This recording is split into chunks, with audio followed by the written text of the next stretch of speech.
사랑하는 여러분, 저는 지난주 추수감사주를 한 주 앞두고 감사는 자가 됩시다, 이런 제목으로 여러분에게 감사에 대한 말씀을 했습니다. 특별히 우리가 하나님 앞에 감사해야 될 것은 믿음의 감사입니다. 믿음의 감사. 우리가 많은 경우 믿음을 강조하고 있는데 사실 이 믿음은 하나님께서 우리에게 주신 선물이고, 또 내가 이 믿음을 잘 간직하고 이 믿음은 생활을 이어나갈 수 있다는 것, 이거는 분명 우리에게 감사의 조건이 돼야 되는 겁니다. 또 예배 생활의 감사, 우리가 참 영상도 보았지만 아직도 지구촌 곳곳에는 내가 선교사입니다, 내가 하나님을 믿습니다, 성경책을 마음대로 이렇게 들고 다니지 못하는 그런 국가가 있고, 신분을 소개하면 안 되고, 특별히 또 우리가 이집트 선교라든지 이런 나라들은 교회가 없어요. 그분들이 이야기하는 교회는 다 가정교회고, 좁은 이런 움막 같은 이런 교회고, 지하 또는 다락방 이런 교회거든요. 참 그런 곳에서 자신들의 그 믿음과 신앙을 이어나가는데, 근데 참 그래도 우리 대한민국은 다 이렇게 한국교회가 이렇게 반듯하게 세워지고, 또 우리가 좋은 환경에서 우리가 하나님 앞에 예배를 드릴 수 있다는 것, 이건 굉장히 우리에게 감사의 제목이 되어야 되지 않을까요? 또 삶에서도 감사가 필요하다고 했죠. 그 외에도 주의 손이 함께 하심에 대한 감사도 필요하고, 또 하나님께서 또 이렇게 여호와를 경외한 자에게 주시는 복을 받게 된 것도 감사하고, 또 지난주 또 우리가 한 주 전에 또 우리 수능자들을 앞에 세워놓고 축복할 때 여러분에게 한 말이 있잖아요. 우리 부모에게 가장 큰 기쁨 가운데 하나는 우리 자녀들이 진리 안에 머물고 진리 안에 머문다는 그 소식을 부모가 입장에서 들을 때 이게 또 얼마나 감사의 조건이 됩니까? 이러니 넘치는 감사가 여러분의 생애 동안 매년마다 넘치기를 원하고, 이 감사가 하늘에서도 복을 누리고 땅에서도 복을 누리고 열매를 맺기를 여러분 모두를 진심으로 축복합니다. 저는 그런 의미에서 이 골로새서를 묵상해 보았습니다. 왜냐하면 이 골로새서, 우리가 오늘 읽었던 이 4장 말씀은 바울이 골로새 교회 성도들에게 그가 옥중에서 쓴 옥중서신입니다. 그가 옥중에서 쓴 옥중서신인데, 옥중서신이라는 것은 이 바울이 직접 함께하지 못하잖아요. 함께하지 못하지만 그러나 기도로 또는 소식으로 이렇게 간접적으로 함께한 거죠. 그런데 함께했는데 사실은 이 골로새 교회는 이게 바울이 개척한 교회가 아닙니다. 바울은 많은 교회를 개척했고 많은 사람들에게 제자 훈련을 시켰는데, 이 골로새 교회는 바울에게 제자 훈련을 받은 제자 에바브라라는 이 제자와 경건한 소수의 몇 성도들이 이 작은 도시에서 작은 교회를 세워나간 겁니다. 근데 사실은 이렇게 작은 도시에서 작은 교회가 세워지면 그 교회가 어느 정도 성장해서 자리를 잡을 때까지는 어려움이 있습니다. 당연히 있을 수밖에 없잖아요. 교회가 처음 세워지다 보면 내부적으로 어떤 어려움이 올 수 있죠. 이단이라든지 또는 신비주의 사상이 들어갈 수 있고, 또 외부적으로는 그 당시에 이 로마 황제 네로에 의해서 박해가 굉장히 심하던 때였거든요. 그 박해를 다 감당해내야 되는 거예요. 근데 바울이 직접 세운 교회는 아니지만 소식을 들어보니까 이 골로새 교회가 너무 아름답게 세워지는 거예요. 내부적으로도 이단이라든지 어떤 신비주의 사상으로부터 잘 이걸 견뎌내고, 또 그러면서 또 외부적인 어떤 박해도 이겨내면서 건강하게 세워지니까 바울이 골로새 교회를 향하여 기도를 하는데, 기도할 때마다 생각할 때마다 어떤 마음이 드냐면 감사가 넘치게 된다. 감사가 넘치게 된다. 사랑하는 여러분, 저는 소원합니다.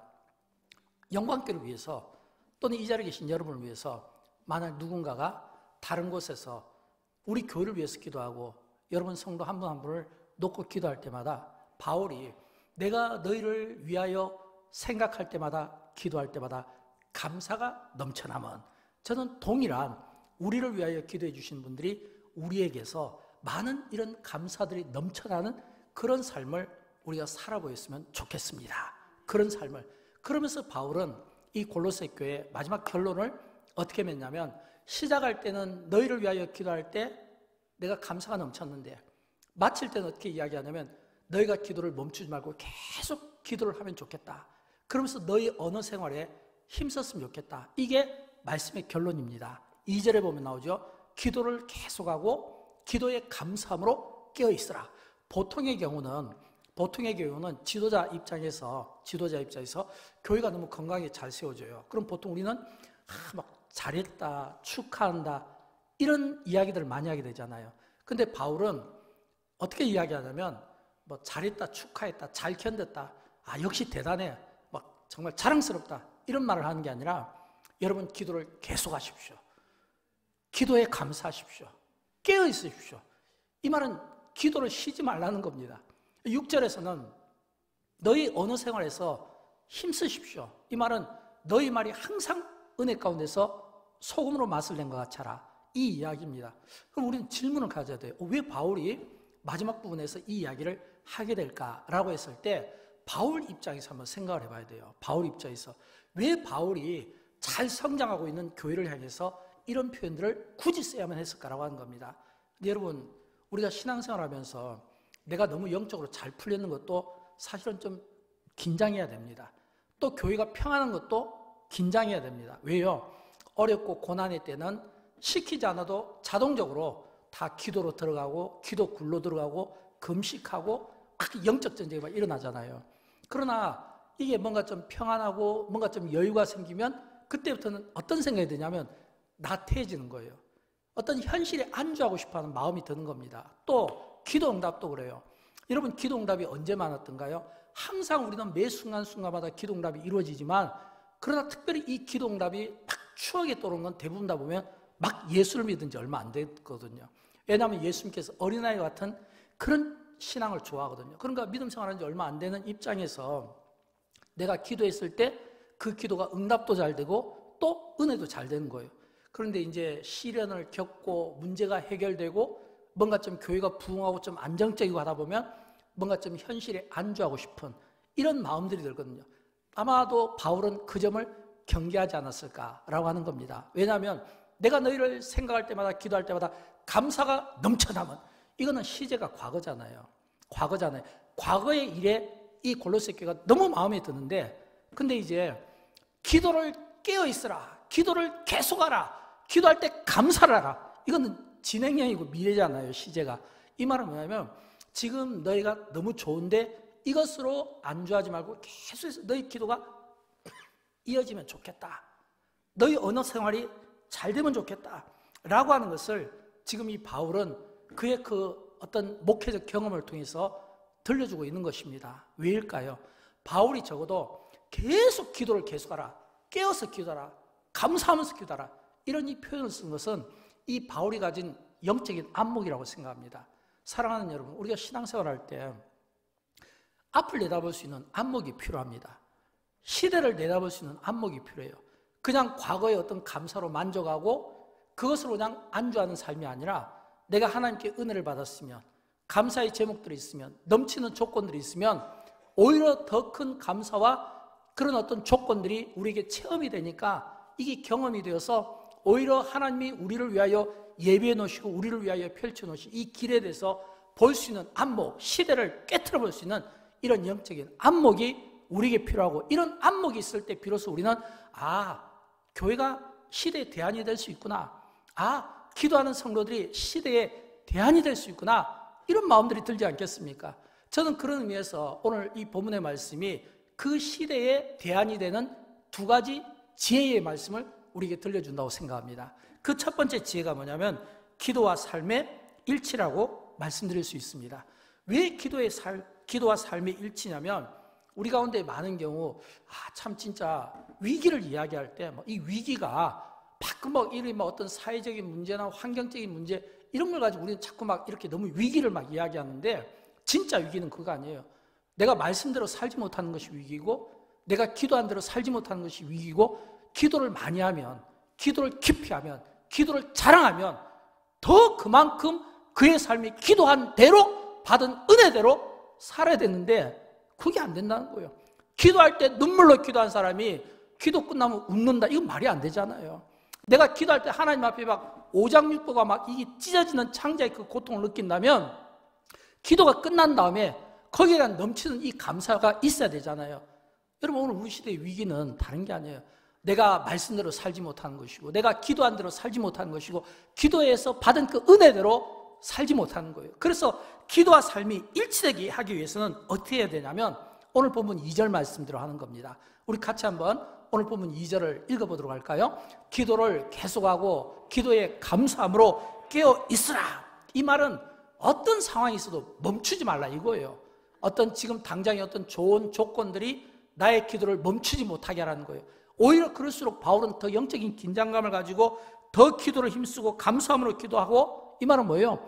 우리에 있는 어떤 인생의 문제들, 장벽들을 이걸 넘어뜨리고 돌파하기 위해서는 꾸준한 기도 외에는 다른 방법이 없다는 겁니다.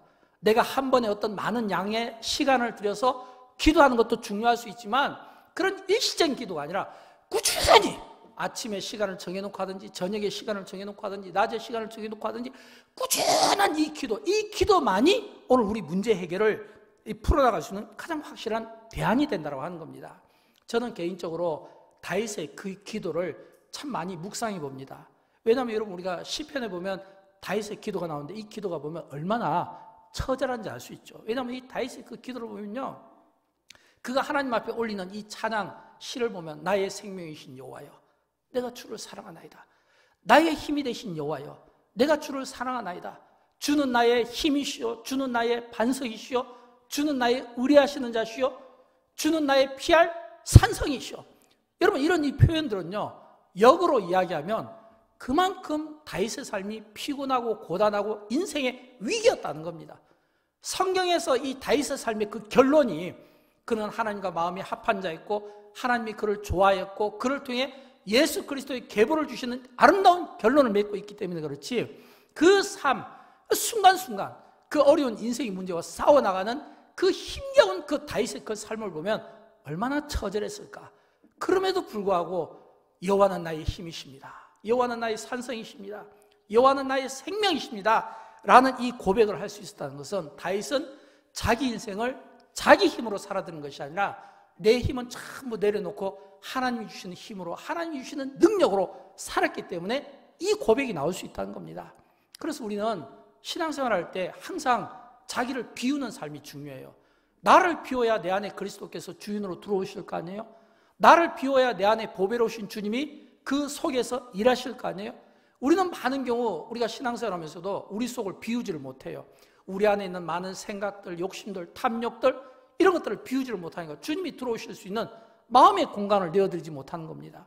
저는 다윗이 주님은 나의 산성이십니다, 주님은 나의 힘이십니다, 이런 이 고백을 했다는 것은 그의 그 삶이 자기 자신을 내려놓고 주님을 받아들이며 주님의 그 능력이 힘의 원천이 되고 있다는 것을 그는 그의 시편을 통해 구구절절 고백하고 있다는 겁니다.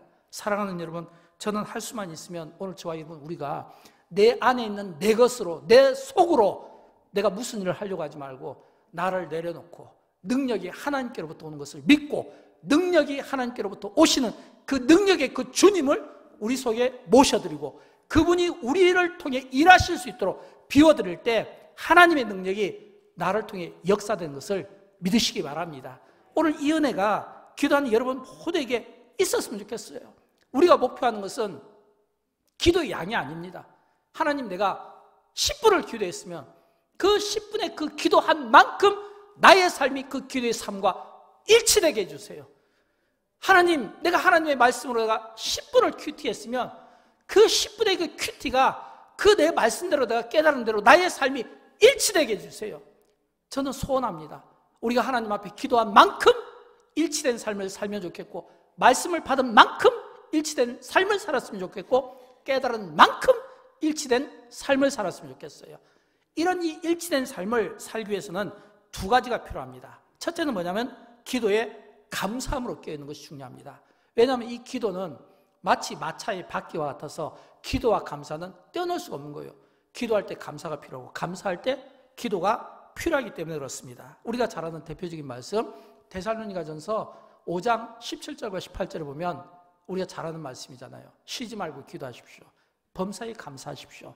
이는 너희를 향하신 하나님의 뜻이니라 말씀하고 있잖아요. 하나님의 뜻이 우리가 기도할 때 쉬지 말는 것이고, 또 우리 하나님의 뜻이 우리가 감사할 때 범사, 모든 일에 감사할 수 있는 이 마음이 우리에게 필요하다고 하는 것입니다. 저는 할 수만 있으면 이 하나님의 뜻대로 저와 여러분의 삶 가운데 이 감사와 이 기도가 우리 생애 가운데 멈추지 않는 은혜가 있기를 진심으로 축복합니다. 그리고 기도할 때 우리를 위해서 기도하는 것이 중요합니다. 오늘 본문에 보면 나오죠. 3절 말씀인데 우리 같이 한번 읽어보도록 할까요? 또한 기도하되 하나님이 전도할 문을 우리에게 열어주사 그리스도의 비밀을 말하게 하시기를 구하라. 내가 이 일 때문에 매임을 당하였노라. 아멘. 자, 여러분 여기서 우리를 위하여 기도하되 이랬거든요. 여기서 우리라는 것은 교회 지도자들을 포함해서 모두에게 지도자를 포함해서 모두에게 유익한 기도가 되도록 하라, 이런 뜻입니다.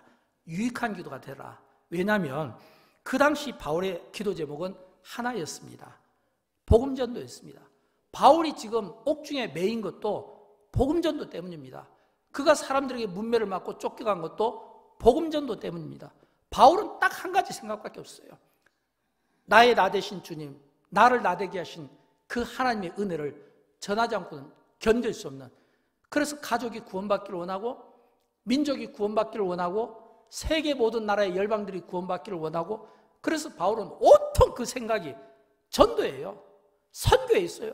그가 전도하다가 매질당하고, 전도하다가 옥에 갇히고, 선교하다가 매질당하고, 선교하다가 옥에 갇히고, 그가 매이게 된 것은 전부 예수 그리스도 이 십자가, 이 복음을 전해서 그가 감옥에 갇힌 거지, 뭐 그가 자기가 개인적인 어떤 실수나 허물 때문에 갇힌 것이 아니라는 겁니다. 그래서 지금 바울이 이야기하는 거예요. 우리를 위하여 기도하라. 우리를 위하여 기도하라. 왜 우리가 기도해야 되냐면, 오늘 기도할 때 전도의 문이 열리고, 기도할 때 그리스도의 비밀이 깨달아진다라고 하는 거예요. 그래서 나는 지금 감옥에 있어도 나는 기도하고 있다 이거예요. 여러분, 기도할 때 전도의 문이 열리는 겁니다. 기도할 때 그리스도의 비밀이 알려지는 겁니다. 어떤 비밀일까요? 그리스도께서 내 안에 계신 것이 비밀이고, 그리스도가 영광의 소망이 되어주시는 것이 비밀이고, 그리스도 안에 지혜가 있고 지식이 있는 것이 비밀이고, 이 비밀이 누구에게 알려지냐면 기도한 자에게 알려진다 이거예요. 우리가 기도할 때 복음이 열립니다. 우리가 기도할 때 세계가 열리는 거예요. 우리가 기도할 때 그리스도의 피 묻은 십자가의 구원의 복음이 열리는 거예요. 우리가 기도할 때 주님이 내 안에 계시고 주님이 나와 함께 하시는 것을 깨닫게 되는 거예요. 언제요? 기도할 때. 그러니까 내가 기도하지 않고는 깨닫지 못하다가 기도할 때, 아, 주님이 나와 함께 하시구나. 주님은 처음부터 나와 함께 하시지. 내가 넘어질 때도 곁에 계셨구나. 또 내가 엎드려졌을 때도 나를 일으켜 주셨구나. 내가 오늘 이 자리에 서게 된 것이 주님의 은혜고, 내가 오늘 이 자리에 서게 된 것을 내가 주님의 은혜를 여기고 감사하는 것은 주님이 그때에도 지금도 여전히 함께 해주셨기 때문에 내가 그 사망의 음침한 골짜기에서도 떨어지지 않냐고 건짐 받을 수 있었던 것은 주님의 은혜고, 그 강한 팔로 나를 붙들어 주신 이유이기 때문에 내가 하나님 앞에 감사하지 않을 수가 없는 겁니다. 이 은혜가 언제 깨달아지냐면 내가 기도할 때 깨달아진다라고 하는 것입니다. 저는 그런 의미에서 우리의 기도가 때로는 일상적인 기도도 필요하지만, 그러나 때로는 구체적인 기도도 필요하다고 생각합니다. 우리가 어떤 주제를 놓고 예를 들어서 단기 선교를 간다, 또는 우리가 선교사를 파송한다. 여러분, 우리가 선교사를 세우고 기도하지 않는다, 또는 뭐 단기 선교를 하는데 기도하지 않는다, 이거는 말이 안 되는 거예요. 왜냐하면 하나님이 우리에게 어떤 사명을 주시고 그 일을 감당케 하실 때는 반드시 그 일을 통해 열매를 보고 영광을 보게 하십니다. 그렇기 때문에 우리는 더 구체적으로 기도를 해야 되는 거예요. 왜냐하면 우리가 기도할 때 항상 찾아오는 불청객 손님이 있잖아요. 누굴까요? 우리의 기도의 불청객은 하나입니다. 사탄이에요. 사탄은 항상 우리가 하는 일을 하지 못하도록 방해하잖아요. 그러니까 어떤 일 보면 우리가 기도할 때 막 어떤 영적인 전쟁이 일어난다, 또는 기도할 때 막 사탄이 방해한다, 이걸 바꿔 이야기하면 우리가 잘하고 있다는 거예요. 왜냐하면 우리가 잘 못하고 있고 기도하지 않고 영적으로 깨어있지 않으면 당연히 사탄도 같이 자게 되겠죠. 그러나 우리가 깨어있고 기도하고 기도에 힘쓰고 구체적으로 기도하고 세계의 모든 지도를 놓고 하나하나 열방을 찍으면서 기도하고 우리가 선교하면 사탄이 가만히 있습니까? 발광을 하면서 우리를 위해서 공격할 수밖에 없죠.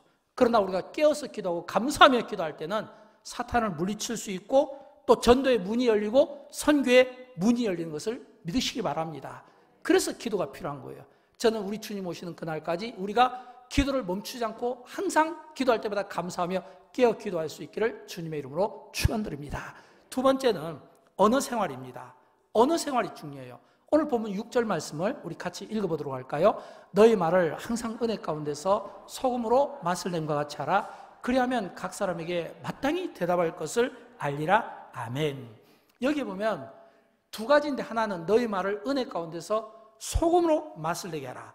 여기서 은혜 가운데서 은혜를 강조하는 겁니다. 너의 언어가 은혜 가운데서. 이때 이 은혜는 원어에 보면 용기를 주는 말로 나옵니다. 용기를 주는 말. 희망을 주고 용기를 주고 평안을 줄 때 이때 은혜를 사용하는 겁니다. 이때 이 은혜를 사용하는 것은 우리가 예를 들어서 어떤 일을 할 때 때로는 잘못할 수 있고 실수할 수 있고 또는 허물이 생길 수 있잖아요. 그때 책망하지 않고 오히려 격려하고 위로할 때 그때 이 은혜라는 단어를 사용하고 있다고 하는 겁니다. 기독교와 타종교의 차이점이기도 하죠. 타종교는 행위를 강조하고 선행을 강조하지만 기독교는 하나님의 은혜를 강조합니다. 그래서 우리 그리스도인들은 하나님의 그 넘치는 그 은혜를 우리가 늘 받으면서 살아갈 수밖에 없다는 겁니다. 사랑하는 여러분, 저는 오늘 바울이 이야기한 것처럼 이 은혜를 깨닫고 이 은혜가 주는 힘으로 오늘 시대에 빠지고 낙심되고 죽을 영혼들을 살리는데 우리의 언어가 기쁨 가운데 쓰임받음으로 말미암아 죽을 사람을 살리고 넘어진 사람을 일으켜 세워줄 수 있기를 주님의 이름으로 축복합니다. 그러면서 소금으로 맛을 내야 된다는 거예요. 너희 말을 소금으로 맛을 내라. 이 말은 흡입력을 가지라 이런 뜻이거든요. 흡입력을 가지라. 사실 지금 감옥에 있는 사람이 뭐 너희 말을 소금으로 맛을 내라. 이게 사실은 유머적인 표현인 거죠. 그런데 성경에 보면 가끔 이런 유머적인 언어들이 나옵니다. 예를 들어서 우리가 천국에 가려면 낙타가 바늘기에 들어가는 것보다 더 어렵다. 이거는 유머죠. 그런데 이런 표현들을 쓴 것은 뭐냐면 너희 언어가 좀 흡입력을 가졌으면 좋겠다. 이런 의미로 이야기를 하는 겁니다. 소금이 음식만을 맛을 내는 것처럼 너희 언어가, 너희 말이 다른 사람들에게 기쁨이 되고 모든 사람에게 골고루 은혜를 끼치게 하면 좋겠다라고 하는 겁니다. 여러분, 우리의 언어 생활이 저는 많은 사람들을, 공동체를 살리고 회복시키는데 저는 거룩하게 쓰임을 받았으면 좋겠어요. 왜냐하면 그럴 때, 그렇게 쓰임받을 때 하나님께서 우리에게 주신 약속의 말씀이 있어요. 오늘 본문 6절 끝부분인데 어떤 약속의 말씀을 주셨냐면 각 사람에게 마땅히 대답할 것을 알리라 그랬거든요. 너희 말이 첫째 은혜 가운데, 두 번째 소금이 맛을 내는 것처럼 골고루 그 말을 언어를 사용하면 각 사람에게 마땅히 대답할 것을 우리에게 알려주신다라고 말하는 겁니다. 주님이 우리 입술을 주장해 주셔서 내가 말하는 것이 아니라 주님의 언어로, 주님의 그 긍휼의 마음으로 우리가 주변에 있는 사람들에게 말함으로써 모든 사람들을 치유하고 회복하는데 쓰임받기를 원하는 것입니다. 사랑하는 여러분, 이 시대는 과거와는 많이 다른 것 같습니다. 왜냐하면 제 짧은 생애를 보면 이 하루하루가 너무 빨리 지나는 것 같아요. 요즘에는 제가 이 시간의 빠름을 그 어떤 때보다도 빨리 느끼는 것을 제가 이렇게 느낄 수가 있습니다. 우리가 잘 아는 베드로전서 3장 8절에 보면 이런 말씀이 나오잖아요. 하루가 1000년 같고 하루가 1000년 같고 또 1000년이 하루 같은 이때를 생각하라 라고 하는 것처럼 마치 그 살아가는 그 삶이 진짜 막 하루가 1000년 같은 이런 굉장한 시간의 빠름을 우리가 보는 겁니다. 그래서 우리는 이런 질문이 필요해요. 어떤 질문이냐면 우리 시대를 우리가 한번 진단할 때 지금 우리가 살아가고 있는 이 시대는, 이 사회는 위기인가? 아니면 변화인가? 아니면 희망인가? 이거를 한번 우리가 묵상해 볼 필요가 있습니다. 만약에 우리 시대가 위기라면 오늘 바울이 골로새 교회 성도들에게 이야기한 것처럼 우리의 기도 생활과 언어 생활을 점검하면 좋겠어요. 그러나 만약 우리 시대가 변화라면 좀 더 구체적으로 우리가 희망을 말할 수 있어야 되지 않겠습니까?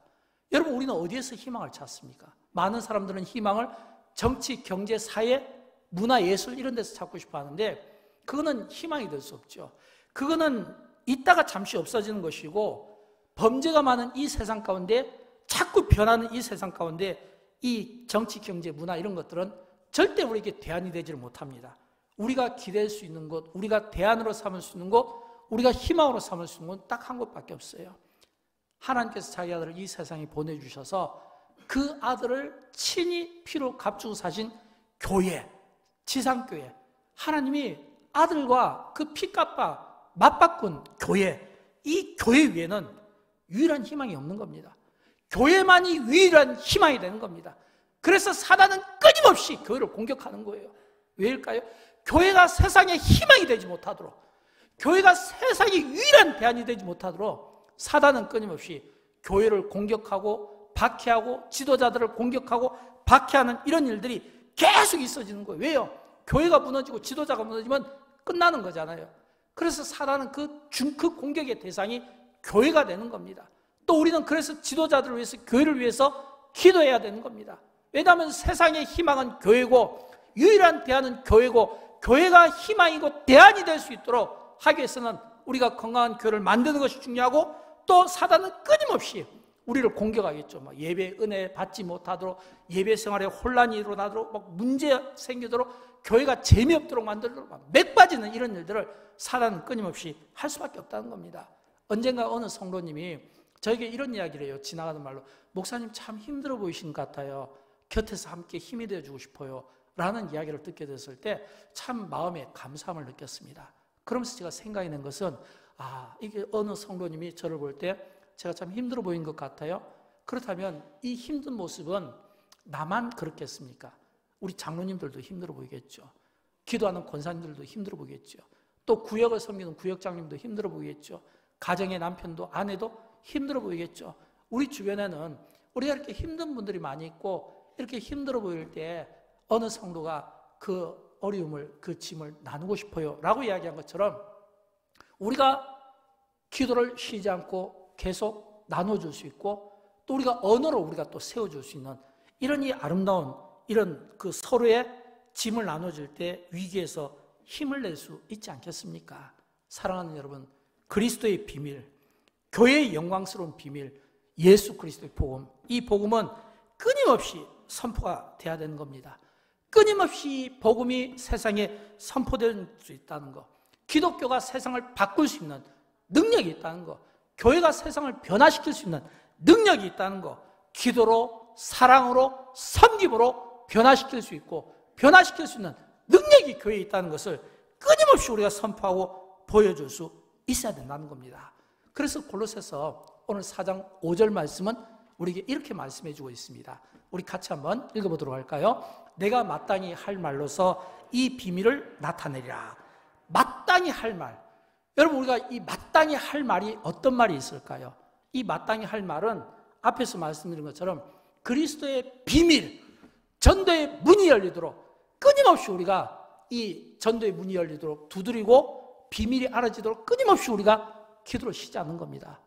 또 뿐만 아니라 이 말씀을 하고 그 다음에 5절에 뭐라고 되어 있냐면, 끝에 보면 세월을 아끼라 이렇게 되어 있어요. 세월을 아끼라. 마땅히 해야 될 말을 너희가 해야 되는데 세월을 아끼라는 거예요.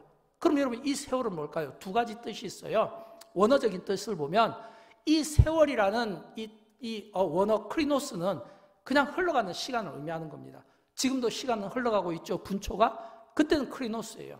그런데 카이노스 할 때는 전략적으로 중요한 어떤 순간으로서의 시간을 우리에게 들려주고 있는 겁니다. 중요한 어떤 시간, 전략적으로. 그렇다면 우리가 시대를 살아가는 안목을 가지려면 어떤 시간이 필요하겠습니까? 우리에게는 카이노스와 같은 시간이 필요하지 않겠습니까? 카이노스와 같은 이 시간, 이 지혜가 우리에게 필요한 거예요.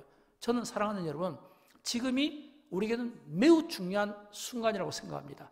이미 한국 사회는, 전 세계는, 한국 교회는, 세계 모든 교회는 3년이라는 이 코로나, 이 팬데믹으로 인해서 많이 위축되고 또 많이 통제를 받고 어려움을 당해 있습니다. 한편으로는 더 좋아질 거라는 전망도 있지만 한편으로는 또 더 나빠질 거라는 이런 암담한 현실을 앞에 두고 있습니다. 우리는 미래를 알 수가 없어요. 여러분, 우리가 내일을 알 수 있습니까? 우리가 한 치 앞을 알 수 있나요? 이건 어려운 거예요. 그래서 우리에게는 타이밍이 저는 중요하다고 생각합니다. 비록 이게 어려운 가운데서도 영광교회가 또 이렇게 3년 돌아보면 정말 이 부활절, 추수감사절 또는 어떤 특별한 절기를 통해서 많은 선한 사역들을 감당할 수 있고 또 그 사역들이 감당할 수 있도록 하나님께서 또 많은 분들을 붙여주시고 기도로 물질로 섬겨주신 것이 얼마나 감사한가.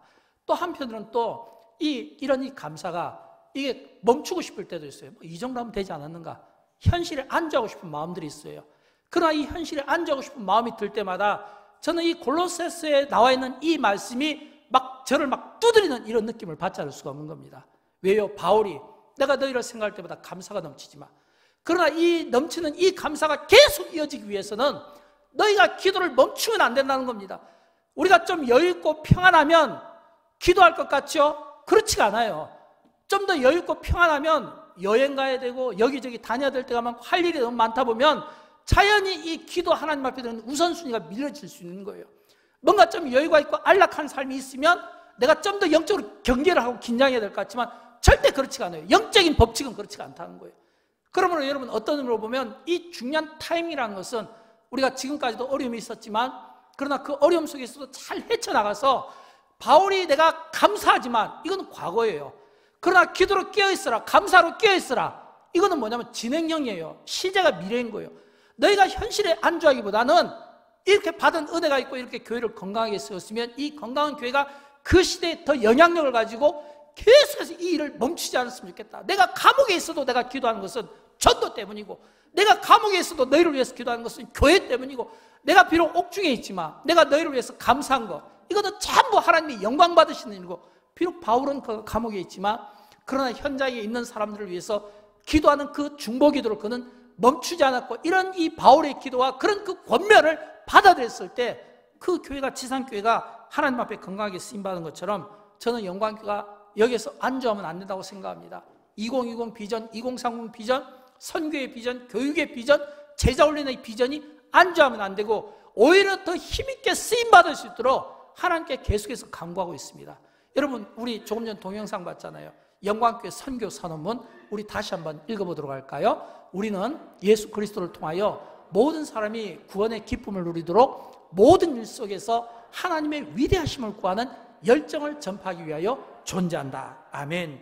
여러분, 이 영광교회 이 선언문은 언제까지 이게 존재하냐면 그리스도께서 재림하실 때까지, 우리가 주님 앞에 그 심판대 앞에 설 때까지 영광교회가 이 세상에, 지상에 존재하는 한은 이 선언문은 그대로 존재하는 겁니다. 우리는 예수 그리스도를 통하여 모든 사람이 구원의 기쁨을 누리도록 모든 일 속에서 하나님의 위대하심을 전하는 열정을 전파하기 위해 존재한다. 저는 이 감사주일에 우리가 하나님 앞에 많은 감사가 고백되지만 가장 큰 감사는 하나님의 나라를 영광을 위하여 중동과 아프리카와 또 이런 모든 이런 유럽에 있는 이런 난민들을 돕는 이 귀한 사역에 우리가 선교사를 또 우리가 함께 돕게 된 것이 감사하고, 또 단기 선교를 또 다녀오게 된 것이 또 감사하고, 또 이웃 초청교를 통하여 많은 분들이 또 예수 그리스도를 믿고 구원받고 또 신앙생활에 어려움을 겪던 분들이 교회 정착을 통해서 또 이제 안정감을 가지고 신앙생활을 할 수 있도록 하나님께서 붙여주셔서 감사하고, 또 여름에 또 우리 교회학교 사역을 통해서 유치부, 주일학교, 중고등부, 또 우리 청년의 일까지 모든 교회학교가 이 여름 수련회를 통하여 열매를 맺고 또 하나님 앞에 그 열매를 보여줄 수 있는 것이 감사하고, 여러분, 비전이 없는 교회는, 비전이 없는 인생에게는 비전이 중요해요. 왜냐하면 그 비전이 그의 어떤 인생을 드라이브 시켜주기 때문에, 자기가 그 어떤 비전이라는 그 목표를 향해 달려갈 수 있도록 열리기 때문에 중요해요.